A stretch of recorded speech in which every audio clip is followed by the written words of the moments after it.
Doki Doki Literature Club is a uniquely haunting experience. A cutesy visual novel dating sim on the surface with a fourth wall breaking psychological horror game beneath. The 2017 indie legend made a grand return in 2021, 4 years later, with an expansion called DDLC Plus.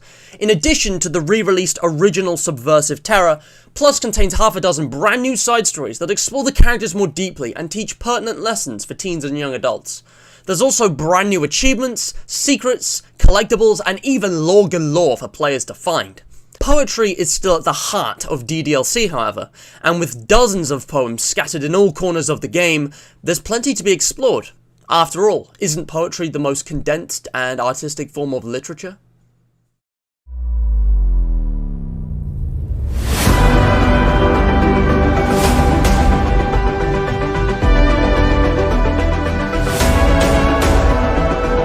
Greetings and welcome to Continuity Error. My name is Matt and today we are finally beginning a series that isn't FNAF related.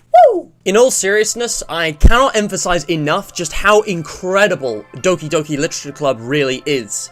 The original was, to my younger and less wise understanding, just a gimmicky, one-beat parody horror experience, something Simulacra or Baldi's Basics did better. But with the DDLC Plus expansion and my own greater knowledge and wisdom of literature and game design, I've actually come to really truly appreciate everything about this game in much more detail, so I'm very proud to be here with an entire series dedicated to it. These episodes should also hopefully not be too long. I seriously need to cut down my videos in places, good lord. Getting back on track though, welcome to DDLC Demystified. There's a lot of poetry in DDLC, poems from the original game, poems from the side stories, exclusive unlockable new poems outside any of the stories. These poems are thematically appropriate ways of conveying deeper or more artistic messages about the four characters, and for episode 1, I intend to examine and explain exactly how Monika's poems, as she says so herself, were all about the same thing. We know much about her thoughts and experiences from the various Act 3 dialogues, so how do her poems from the first half of the game connect to this? How are they relevant to her journey? In other words, what are the hidden truths of Monika's poems? Just to be clear, for this episode we will only be exploring the 4 main Act 1 and Act 2 poems in depth, not every single poem attributed to Monika. Hole in Wall, Save Me, The Lady Who Knows Everything, and Hole in Wall again. Happy End and Monika's final message are so blatantly obvious in meaning that I don't need more than a minute to really talk about them, and as for a special event poem and the incredibly cryptic secret poems, these are things that are being saved for their own videos. So with all of that out of the way, let's begin. Monika's first poem, Hole in a Wall. It couldn't have been me. See the direction the spackle protrudes. A noisy neighbor? An angry boyfriend? I'll never know. I wasn't home. I peer inside for a clue. No! I can't see. I reel, blind, like a film left out in the sun. But it's too late. My retinas, already scorched with a permanent copy of a meaningless image. It's just a little hole. It wasn't too bright. It was too deep. Stretching forever into everything. A hole of infinite choices. I realize now that I wasn't looking in. I was looking out. And he, on the other side, was looking in. So this poem is about Monika's initial epiphany, her realization that she is a virtual entity inside a video game. It is told using an extended metaphor in freeform, almost prose-like text, with 14 irregular lines essentially streaming Monika's consciousness, with many short, punctuated sentences pacing the poem slowly. Her style of writing is immediately recognizable and distinct from the others. The poem begins with the defensive line, "It couldn't have been me." It's not immediately obvious, but I believe this is Monika exclaiming that she didn't create the titular hole in wall, and that will make sense in just a moment. The next line mentions how the spackle protrudes. Spackle, for those of you who don't know, like me before I wrote this script, is a kind of putty or paste used for filling in holes or cracks in walls, such as wood, drywall, plaster, etc. Monika then starts speculating, I think, on who could have punched the hole into the wall. A noisy neighbor or an angry boyfriend are rational explanations for the damage to the wall when, Given her status as a student, this is likely her parents' or guardian's home, meaning that siblings, relatives, or friends could have been over while she was out. It could even be a shared apartment with other students, it doesn't matter.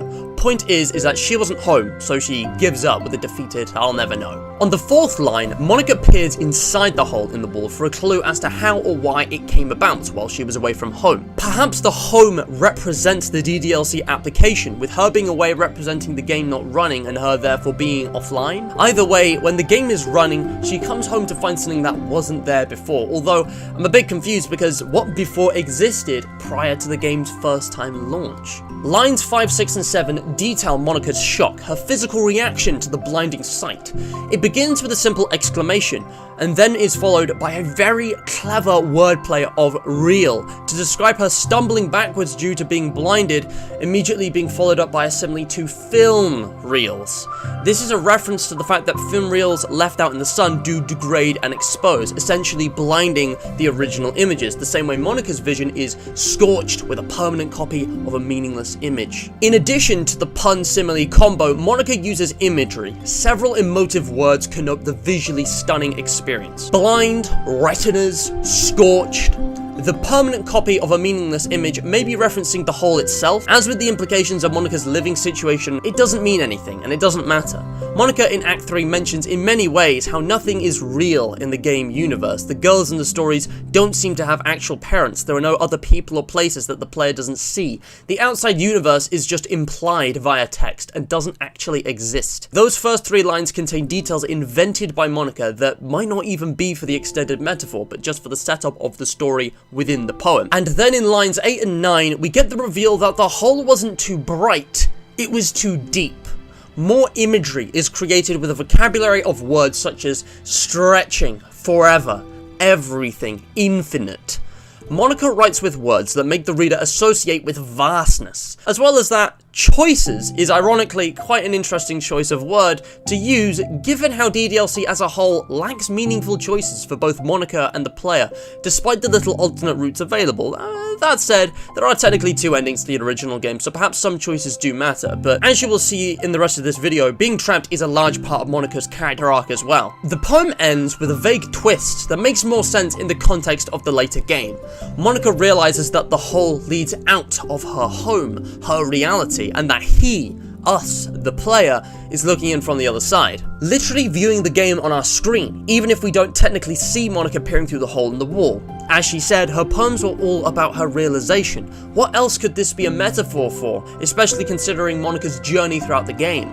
This cliffhanger from Monika's first poem leads us into the very beginning of the main DDLC story, Monika's attempts throughout Acts 1 and 2 to talk to us after learning of our existence. So, hole in wall is a metaphor for Monika's discovery of the reality outside the game and of the real player, us. She is barely able to comprehend the depth of the world outside the game, however, reeling after just glancing at it. If you think about the fact that she's technically, literally, 2-dimensional and that we're 3-dimensional, well, imagine if you were able to access the 4th dimension.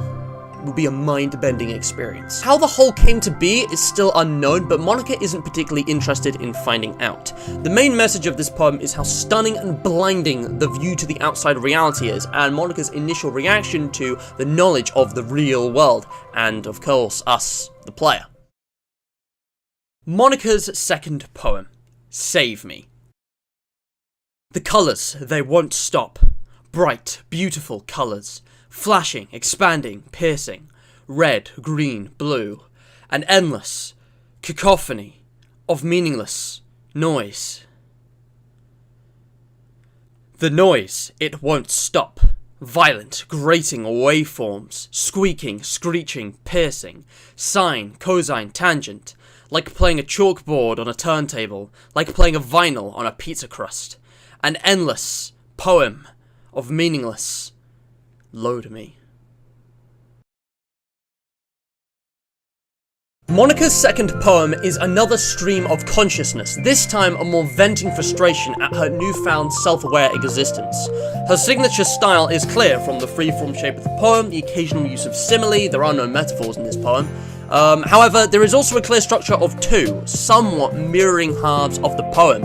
In addition to all of these features, the pacing is also different from Hole in Wall, employing constant commas and unpunctuated lines to convey a speedy and panicked tone. I'd just like to mention here that for some reason this poem uses Sayori's handwriting in its menu image, despite clearly being in Monika's font when viewed in Act 1. Having double checked it, I don't think it means anything, just a mistake. Hopefully this error is patched out at some point. Anyways, the poem begins with a short, simple, grammatically correct sentence. The colours, they won't stop. Immediately, a slightly frustrated, exhausted, and even helpless tone is established. Lines 2, 3, and 4 all follow a listing structure of 3, each less coherent than the last. Bright, beautiful colours make sense grammatically, 2 adjectives describing a noun, but it still lacks a full stop. Flashing, expanding, piercing are just 3 verbs, building up the imagery of overwhelming and bright colours, changing and moving. Piercing, in particular, connotes pain, contrasting the previously beautiful colours with negative implications. Lastly, we get red, green, blue, a literal listing of 3 colours, obviously intended to be a reference to the RGB colour model used by most computer monitors to produce light from pixels, but also to show how the writer's thoughts are being simplified and broken down. Each word is just a single syllable long now, quite a change from the 7 syllables of the previous line. With the next 4 lines containing fewer and fewer words and syllables per line, Monika's speech becomes even more stuttering and stilted, as if trying to decry over the sound she describes as an endless cacophony of meaningless noise. Despite the absence of any punctuation, one of the lines still starts with a capitalized letter, as if Monika is attempting, but failing, to grammify? Add grammar to our poem correctly. Look at me inventing new words here, we're all poets. There is then a large gap of empty space, large enough for the poem to display as a separate page in the absence of the scroll feature. The poem structure also mostly repeats itself on the second page. Line 1 was a statement, followed by 3 lines of triple listing and 4 lines of a single sentence broken up. Line 8 mirrors line 1, replacing colours with noise, changing the sensory descriptors to describe sound instead of sight.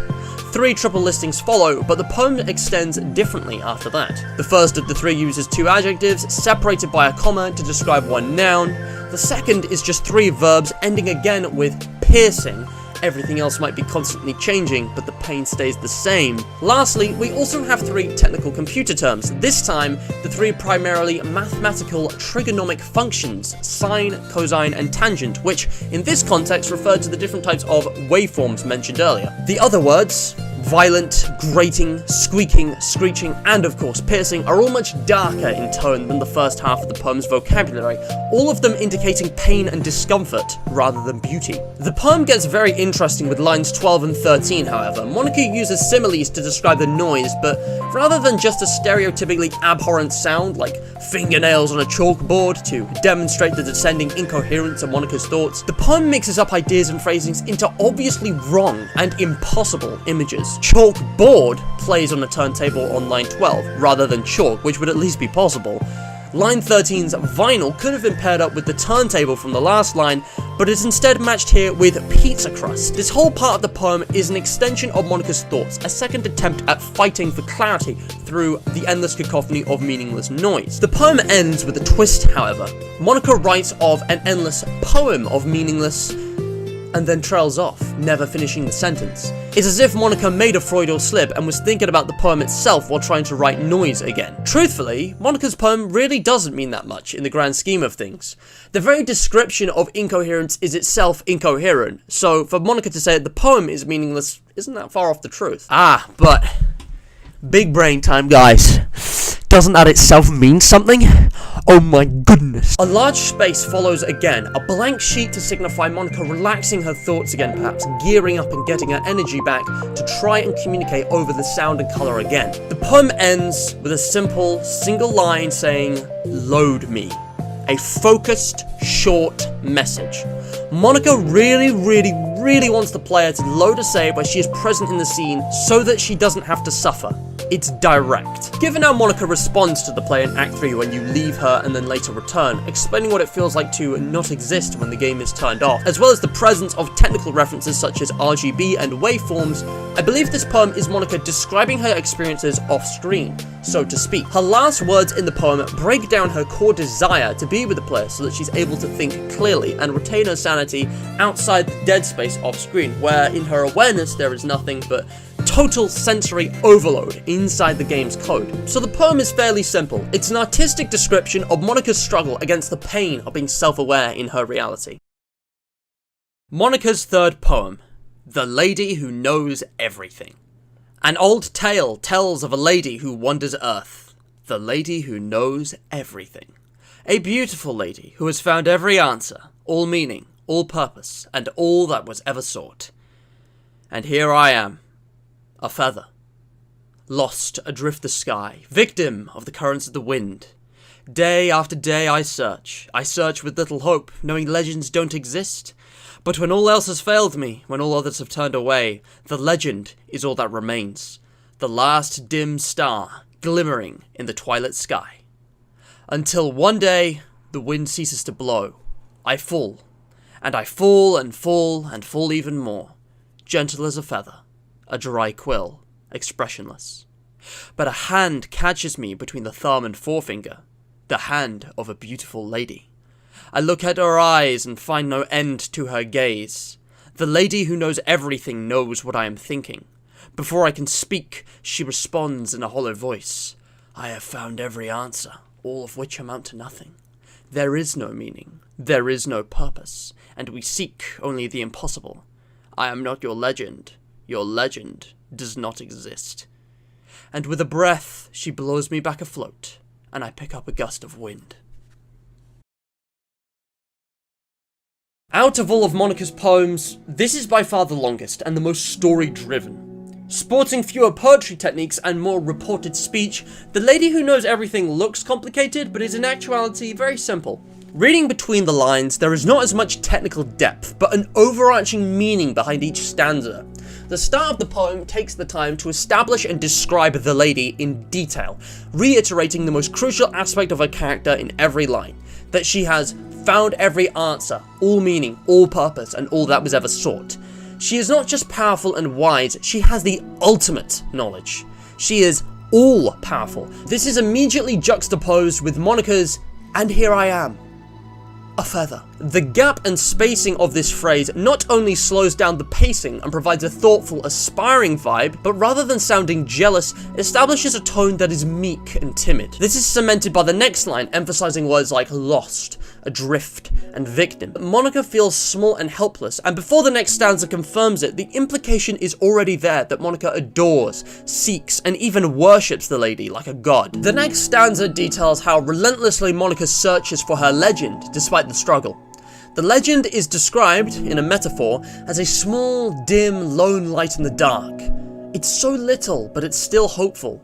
Using the word glimmering provided great imagery for this poem. I'm honestly not 100% sure what this could mean, perhaps nothing, but either way, Monika repeats the word full a total of 4 times, using repetition to emphasize the importance of the matter. The extended metaphor of a feather is broken by a simile of Monika falling gentle as a feather. So now Monika has dropped the metaphor in favor of comparing herself to the feather, but follows up with a dry quill, expressionless. This emphasizes that she doesn't feel anything. Maybe this signifies that inside she's given up and is allowing herself to fall. What exactly she is falling from or to isn't clear though. This part might not mean much, or maybe I'm missing the point. If you have any ideas in the comments, do let me know. The next 3 lines reveal that the lady has caught Monika. Something interesting to note is that she finds no end to her gaze. Are her eyes like the hole in the wall, metaphors for the gateway to the reality outside the game?